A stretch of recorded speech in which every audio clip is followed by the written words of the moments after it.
Have you ever stumbled upon something so strange, so perplexing that it seemed to defy reason itself? Imagine this. You're browsing an old library, its wooden shelves heavy with the scent of aged parchment and ink. You come across a thick, weathered book bound in dark leather. You open it, and immediately you know you found something different. The pages are covered in delicate, looping script. It looks like writing, but it isn't anything you recognize. Not Latin, not Greek, not Arabic, not any known alphabet. The letters dance and spiral like music on a page, flowing beautifully but meaninglessly. Interspersed between the lines are illustrations, curious, dreamlike.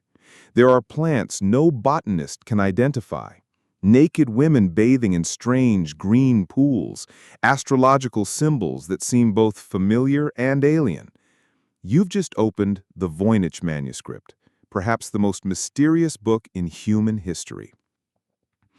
This manuscript has baffled historians, cryptographers, linguists, and conspiracy theorists for over a century. And even now, in the era of supercomputers and artificial intelligence, no one has managed to read a single sentence with certainty. So, what is the Voynich Manuscript? Who wrote it? And most importantly, why? Discovered in 1912 by a rare book dealer named Wilfrid Voynich, the manuscript appeared to have been forgotten for centuries. He found it hidden among a stack of old books in the Jesuit Collegio Romano in Italy.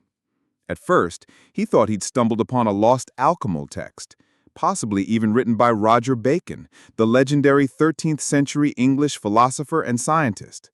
But soon, Voynich realized that this was something far stranger. The book consisted of approximately 240 pages, many now believed to be missing. Every page was filled with strange script, written from left to right and often organized in neat paragraphs. The writing seemed too consistent and structured to be random scribbles, yet no one could match it to any known language.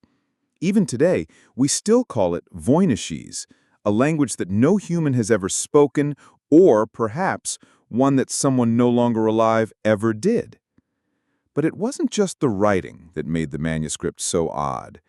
The book is divided into sections, each one featuring illustrations that give clues, if they can be called that, about what the text might be discussing.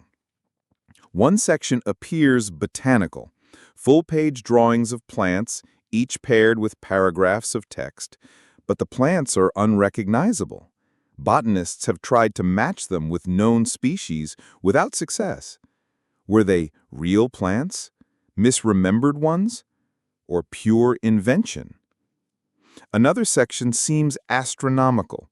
Circular diagrams with stars, suns, moons, and zodiac signs suggest some kind of celestial study. Yet the symbolism is confusing, and much of it doesn't follow known traditions from Europe, the Middle East, or Asia. Then comes the most curious section, filled with drawings of naked women. They bathe in tubs and pools, connected by strange plumbing systems. Water flows through pipes into stars, flowers, or containers that defy explanation. Some of the women wear crowns, others hold orbs or strange plants. Many pages contain dense blocks of writing, as though explaining a ritual, or maybe a medical procedure. There's also a section resembling a pharmacopoeia, drawings of herbal jars and more plants, again with that mysterious text. And finally, a section of full-page text, without illustrations. Perhaps this was the key, the core message the rest of the manuscript prepared us to understand, but to this day, it remains unreadable. So, what does all this mean? From the moment Wilfrid Voynich revealed the manuscript to the world, it has sparked endless fascination and an equal amount of frustration. Some believe the manuscript is a code, perhaps a cipher used to hide forbidden knowledge. Others see it as a lost language, a remnant of an ancient people whose writing was never preserved elsewhere. There are even those who think it's a brilliant hoax, a 15th century prank meant to fool alchemists and scholars into seeing meaning where there is none. Yet there is something about the manuscript that makes the hoax theory feel unsatisfying. Why would someone go through such painstaking effort to create an entire language with consistent grammar and vocabulary just to fool others? Why include such intricate, precise illustrations?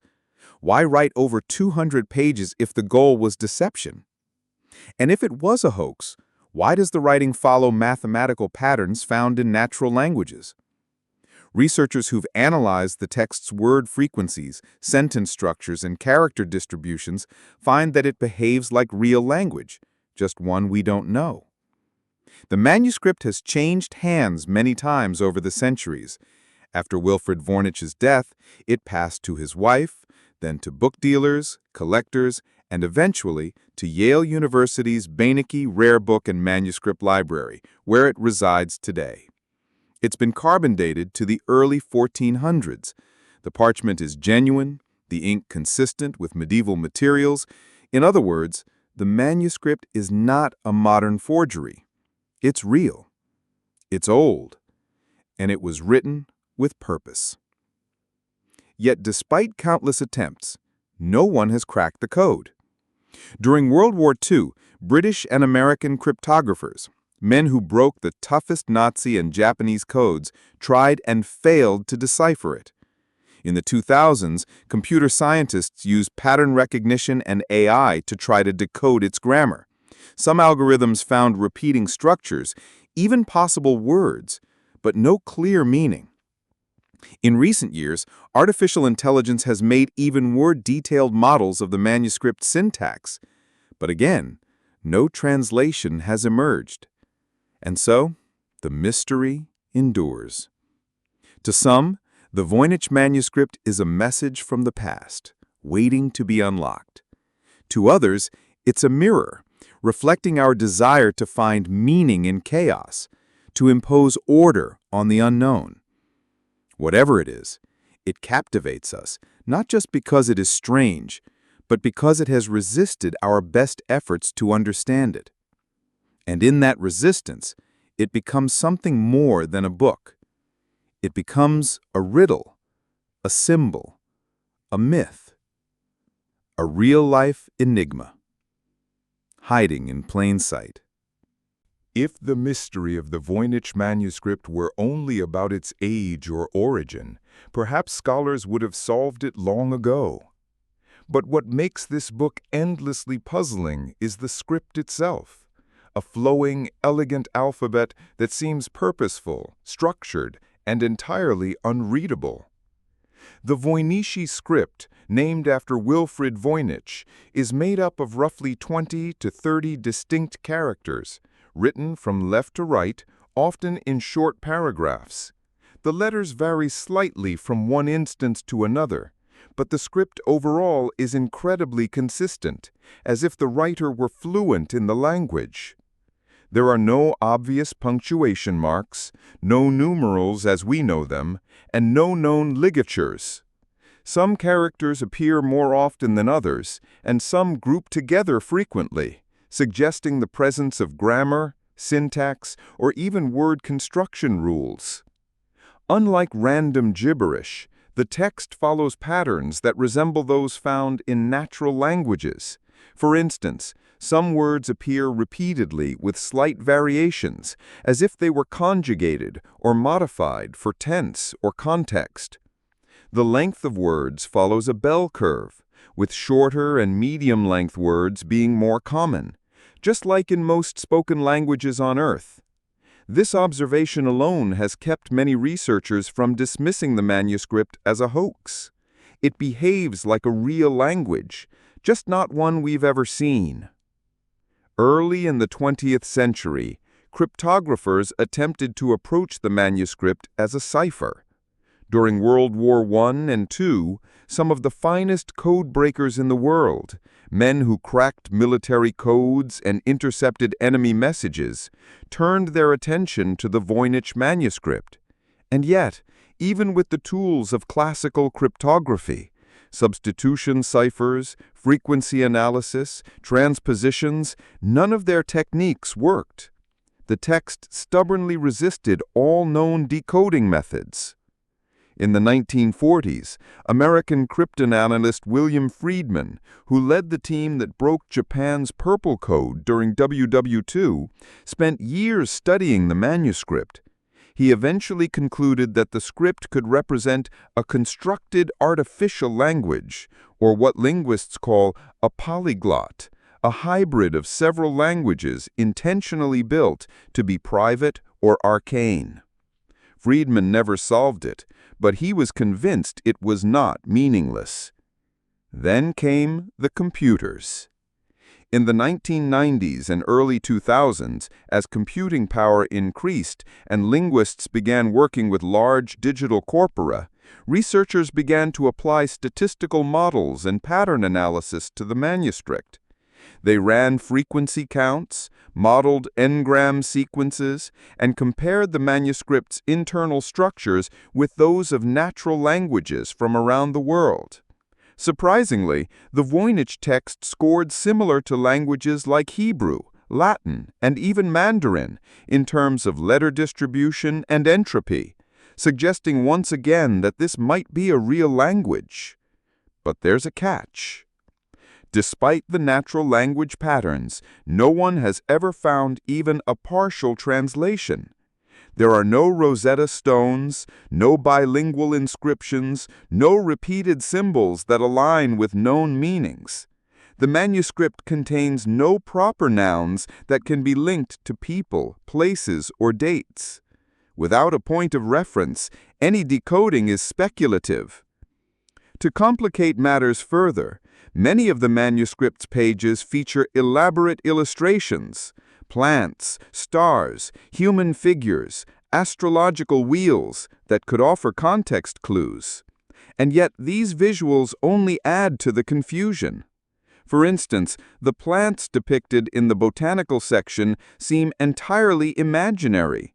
No botanist has ever conclusively identified them, although some leaves, roots, or flowers seem loosely inspired by real species. In the astrological section, zodiac signs like Pisces and Taurus appear, sometimes correctly, sometimes in strange pairings or arrangements. The presence of these symbols has led some to believe the manuscript may be based on some form of medieval astrological medicine, a tradition where doctors used star charts to diagnose illness and prescribe treatments. That theory would make sense if only the text could be read. Then came another theory. The Voynich manuscript was written using a cipher alphabet, where each letter stands for a sound or character in another language. In this view, the book is written in an actual known language, simply encoded using an unfamiliar script. But again, no key has been found. Attempts to map Voynichi to Latin, Italian, Nahuatl, or even constructed languages like Esperanto have failed.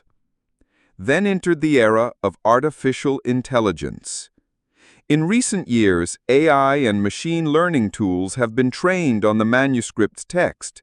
One Canadian team in 2019 claimed their AI had identified linguistic similarities between the Voynich manuscript and Hebrew. They proposed that the book might be a phonetic rendering of Hebrew written in code. The algorithm translated one line as, "She made recommendations to the priest, man of the house, me, and people." But their interpretation was met with skepticism. Many believed the results were cherry-picked or based on too much guesswork. Then came another group. They analyzed the Zipf's law distribution of words in the manuscript, a mathematical rule that governs how words are used in natural language. They found the Voynich text followed Zipf's law almost perfectly. That's unusual. Invented languages, hoaxes, or random character generation don't tend to follow this law unless the writer is extremely sophisticated. If the text is not gibberish, and not in a known language, and not a traditional cipher, then what is it? Some believe the answer lies in a combination of systems. Perhaps Voynich is a highly stylized version of shorthand, or a mnemonic device meant for personal use.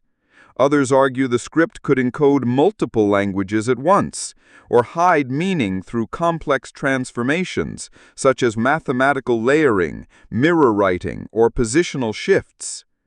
Then there's the physical structure of the manuscript.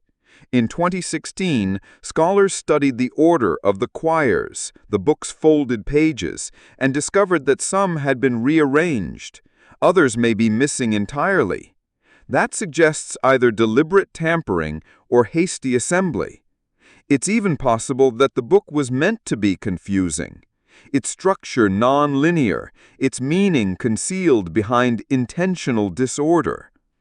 What makes the Voynich manuscript so maddening is how close it feels to being understood.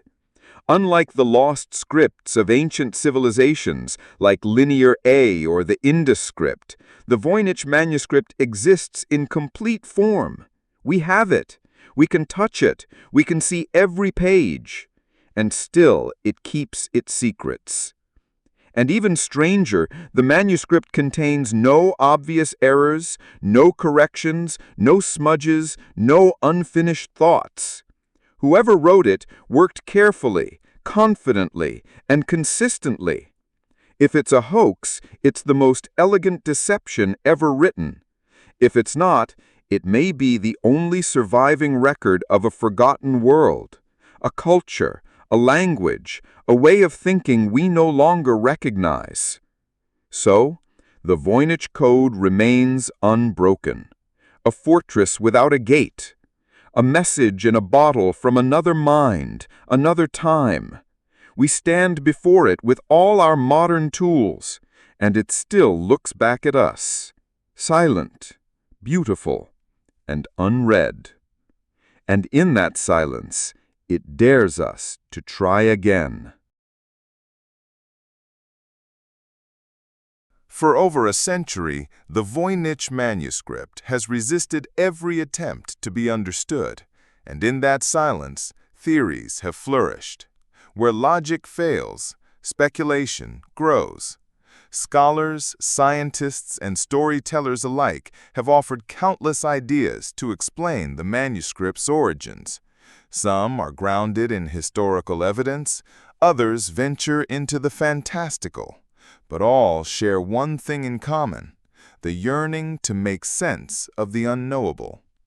Let's begin with one of the oldest and most persistent theories, that the manuscript is a hoax, a medieval forgery created to deceive.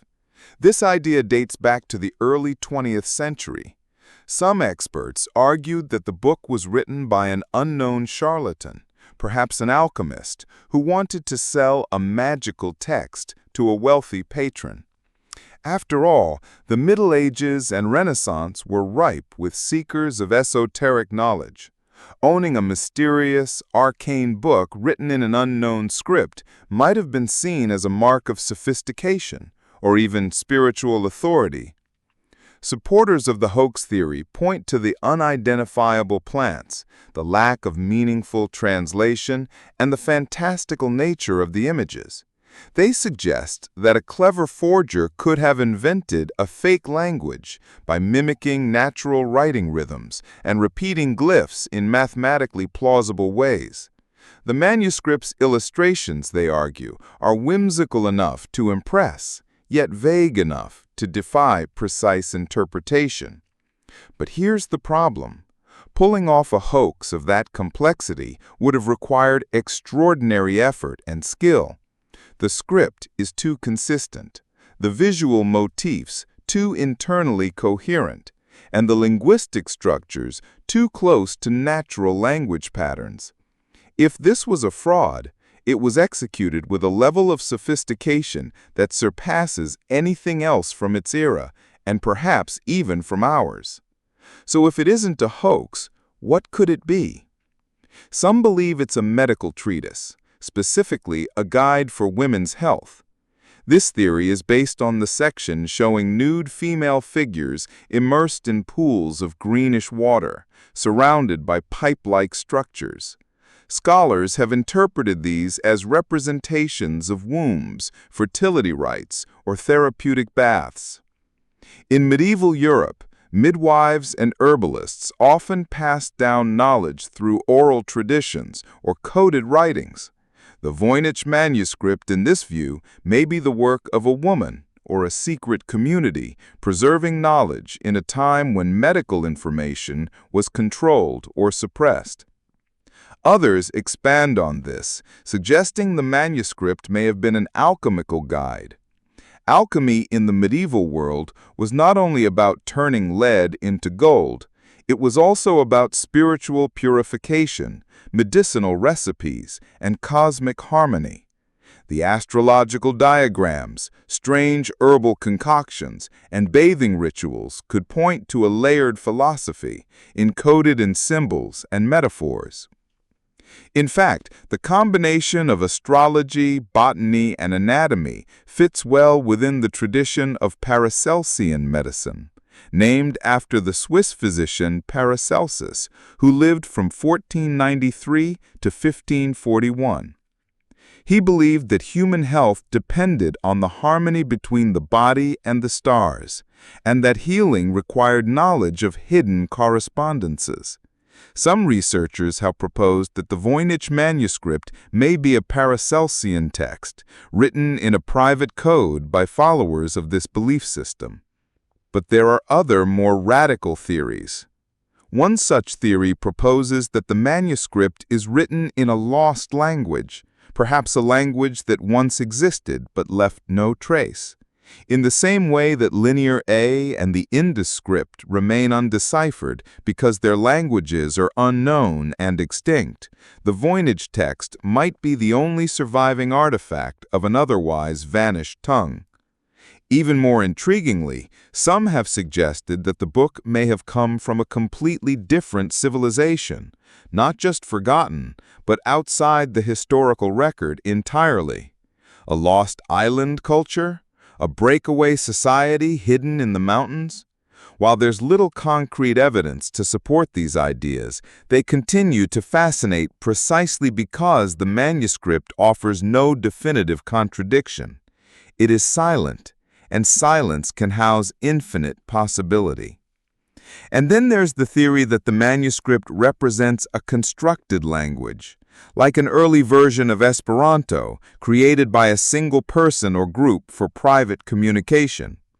If so, it would be one of the earliest examples of an engineered language, a grammar and vocabulary built from scratch. The idea isn't impossible. Even in the Middle Ages, scholars were deeply engaged in linguistic experimentation, mystical alphabets, and invented codes. The Hebrew Kabbalah, for example, used intricate symbolic relationships between letters, numbers, and divine truths. Could the Voynich Manuscript be a similar exercise, not intended for public understanding, but for spiritual insight? Some theorists go even further. They suggest that the manuscript is not meant to be read at all, at least not in the way we expect. What if it's a mnemonic system, like the memory palaces used by medieval scholars, where images and symbols represent abstract ideas? Or what if it's a visual meditative aid, a kind of mental labyrinth that guides the reader through a spiritual or cognitive journey? In this interpretation, the text might not have a linear meaning, no A to B narrative, but instead functions like a mandala, a structure for contemplation, not translation. The act of reading then becomes a ritual, not an analytical process. Of course, no discussion of speculation would be complete without addressing the extraterrestrial hypothesis. Yes, some have suggested that the manuscript is a message from another world. The unknown script, unearthly plants, and strange astronomical symbols have led certain fringe theorists to claim that the book may be the record of alien visitors, or even written by them. While mainstream scholars reject this idea, it highlights the extent to which the manuscript provokes the imagination. Its mystery is so deep, so persistent, that no explanation seems too far-fetched.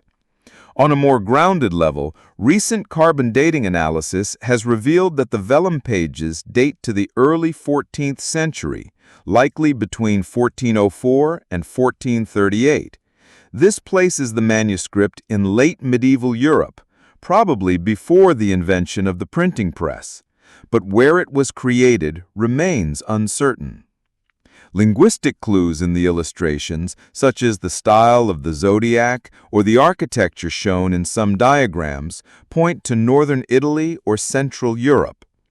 This supports the idea that the manuscript may have originated in a Renaissance intellectual circle, perhaps as part of secretive experiments in alchemy, language construction, or mysticism.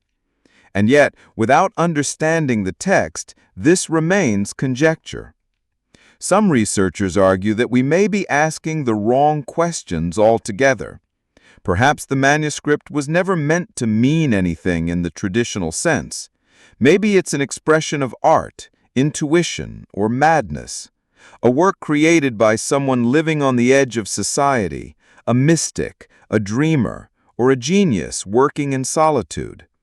In this way, the manuscript becomes a mirror.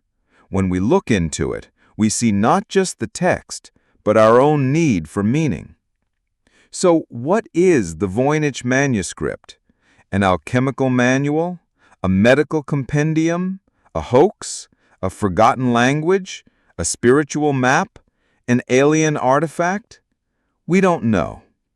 But the beauty of the Voynich Manuscript lies not just in its mystery, but in its ability to inspire wonder.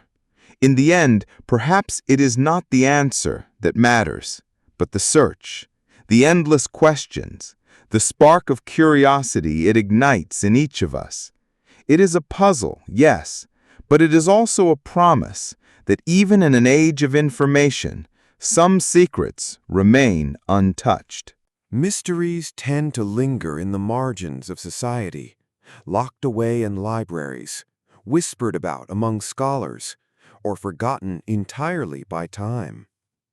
But the Voynich manuscript is different. It has transcended academia. It has moved beyond the ivory towers and quiet archives into something much bigger: popular culture. Despite being nearly 6 centuries old, the Voynich manuscript has captured the modern imagination like few other historical artifacts. It's not just a scholarly curiosity anymore. It's a symbol, a code that refuses to be broken, a story waiting to be told, a metaphor for all the knowledge we still don't possess. And for a world addicted to puzzles, conspiracies, and ancient secrets, it's perfect. From documentaries and novels to films, video games, and internet forums, the Voynich manuscript has become a cultural touchstone, inviting speculation, reimagination, and sometimes pure fantasy. Its visual strangeness, those bizarre plants, the zodiac diagrams, the nude women immersed in otherworldly fluids, lends itself effortlessly to dramatic storytelling and visual media. In fiction, it has become the centerpiece of many speculative tales. Authors from around the globe have woven the manuscript into thrillers, sci-fi epics, and historical dramas. Perhaps the most notable example is in the novel Codex Seraphinianus by Luigi Serafini, an intentionally unreadable book written in its own invented language and accompanied by surreal illustrations, often considered a spiritual descendant or modern echo of the Voynich manuscript. Though Serafini has insisted his work is purely artistic, the comparisons are inevitable. In Dan Brown's universe, while the Voynich manuscript itself hasn't been directly referenced, its spirit haunts every riddle-laced page of his novels. The idea that secrets can be encoded into books, that forgotten knowledge might still be hidden in plain sight, is at the heart of the Da Vinci Code, Angels and Demons, and similar works. The manuscript may not be named, but its essence is there, a symbol of forbidden, inaccessible truth. In television, shows like Fringe, Warehouse 13, and The Librarians have nodded toward the Voynich manuscript or created fictional versions of it. Often these references appear in episodes involving ancient mysteries, encrypted languages, or supernatural artifacts. In Fringe, for instance, the idea of language shaping perception and vice versa becomes a key theme, echoing some of the real-world linguistic theories surrounding Voynices. In the realm of documentaries and YouTube, the manuscript has become a darling of history channels, mystery analysts, and science explainers. Major platforms like the BBC, National Geographic, and the History Channel have aired segments diving into the enigma of the Voynich. On YouTube, dozens of creators, ranging from credentialed historians to internet sleuths, have created deep dives and speculative analyses, some garnering millions of views. These videos rarely solve the mystery, but they do something arguably more powerful. They invite participation. Viewers are urged to form their own theories, to try decoding a page, to ask the big question, what if this was never meant for us? This participatory element has found its fullest expression online. On Reddit, forums like r/Voynich Manuscript are dedicated to decoding and discussing the text. Thousands of users from all over the world come together to share theories, some grounded in linguistics, others in more esoteric territory. There are discussions about character frequency, the meaning of certain plant structures, even the psychology of whoever might have written it. While some threads veer into fringe territory, many are serious, data-driven, and impressively methodical. The manuscript has become more than a mystery. It's a shared intellectual quest. Video games have also found fertile ground in the manuscript's aura. In Assassin's Creed, for example, there are hidden scrolls and symbols inspired by the kind of mystery the Voynich embodies, messages encrypted in languages long forgotten. Indie games and puzzle apps have gone further, sometimes using Voynich-style alphabets or illustrations directly in their design. In such interactive environments, the manuscript becomes not just a mystery to observe, but a world to inhabit. Its influence even reaches the world of music and art. Some artists have used Voynich imagery in their visual compositions, recreating pages in vivid color or embedding its script into digital collages. Others see the manuscript as a metaphor for the limits of understanding itself, a kind of holy relic of human curiosity. Musicians have sampled its strange aesthetic for album covers, used it as lyrical metaphor, or even translated imagined phrases from it into lyrics. It's not about truth, but aesthetic resonance, the feeling of mystery, the thrill of the unknowable. And perhaps that's why the manuscript has remained so captivating. We don't need to understand it to be fascinated by it. In a world increasingly defined by data, transparency, and instantaneous answers, the Voynich manuscript stands as a kind of rebellion. It's a space where ambiguity is allowed to thrive, where the unknown is not a problem to be solved, but an invitation to wonder, where certainty gives way to imagination. For writers and filmmakers, this makes the Voynich manuscript a perfect storytelling device. It's an object that comes preloaded with tension. You don't have to invent the mystery. The mystery is already real. All that's left is to build your story around it. Even academia is not immune to the manuscript's mythic status. While scholars maintain scientific rigor in studying its script, structure, and illustrations, they also recognize its strange pull on the imagination. Some literary critics argue that the Voynich manuscript should be studied not just as a historical artifact, but as a work of art, a self-contained myth, a book that, like Melville's Moby Dick or Joyce's Finnegan's Wake, is more about the search than the solution. Others see it as a modern legend, one that thrives not because of answers, but because of endless interpretation.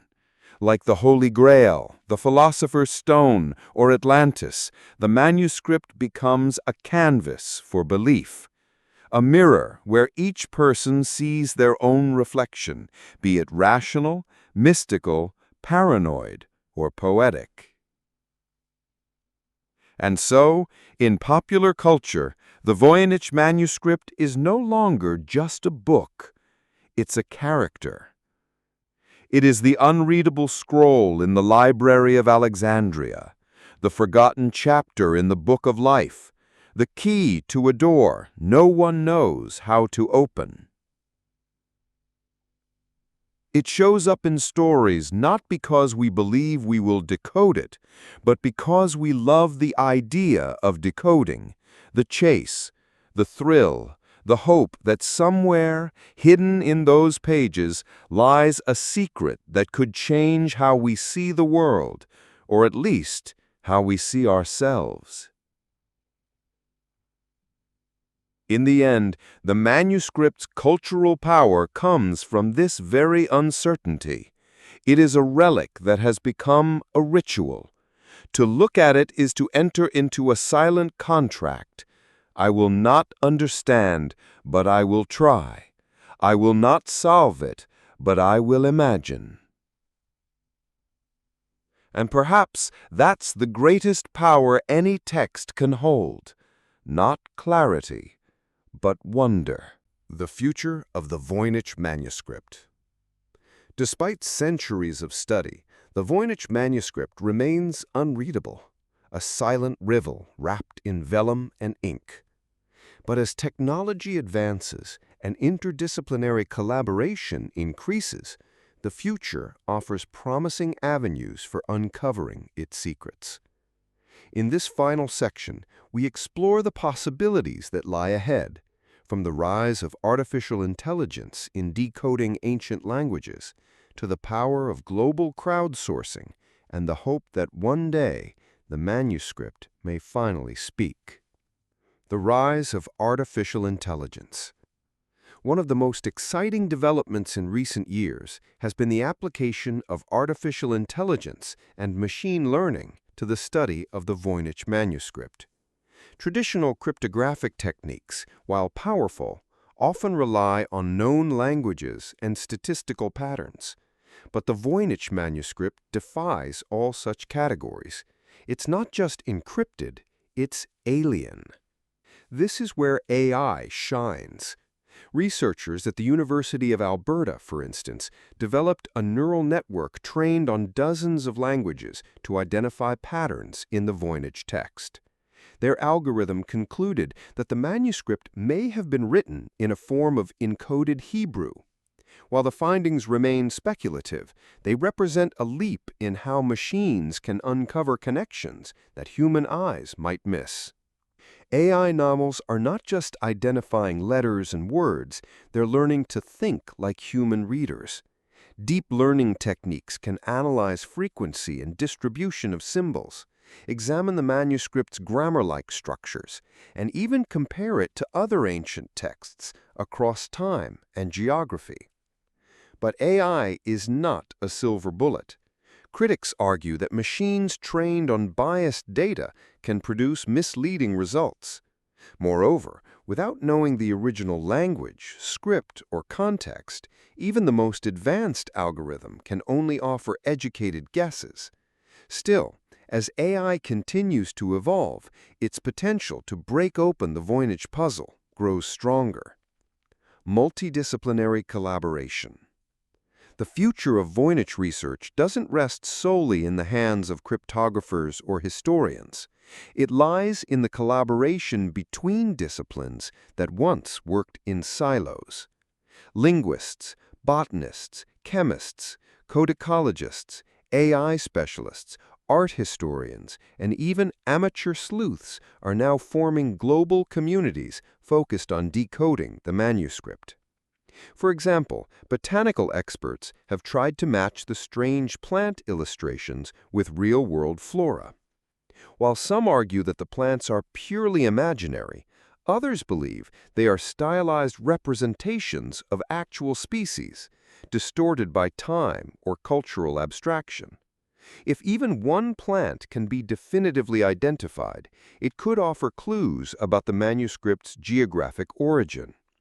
Meanwhile, codicologists, experts in the physical makeup of books, are analyzing the parchment, ink composition, and binding structure. Carbon dating of the vellum places the manuscript's creation in the early 14th century, but ink analysis and quill marks might reveal whether the book was written all at once or in phases, by a single author or many. Such interdisciplinary research is breaking down academic boundaries. Conferences, online forums, and open-access databases now allow researchers across the globe to share their findings in real time. In this new age of digital scholarship, the Voynich manuscript has become more accessible than ever before. The role of crowdsourcing. The Internet has breathed new life into the study of historical mysteries, and the Voynich manuscript is no exception. Enthusiasts and amateurs, once confined to the sidelines, are now active participants in decoding efforts. Online platforms like Reddit, GitHub, and dedicated Voynich forums host lively debates, code-breaking attempts, and shared discoveries. In some cases, non-experts have spotted patterns or inconsistencies missed by professional researchers. One notable example is the identification of repeating word clusters and structural consistencies in the text, suggesting that, despite its strange script, the manuscript follows linguistic rules. Crowdsourcing has democratized scholarship. Anyone with an internet connection and a curious mind can download high-resolution scans of the manuscript from Yale University's Beinecke Library and join the quest.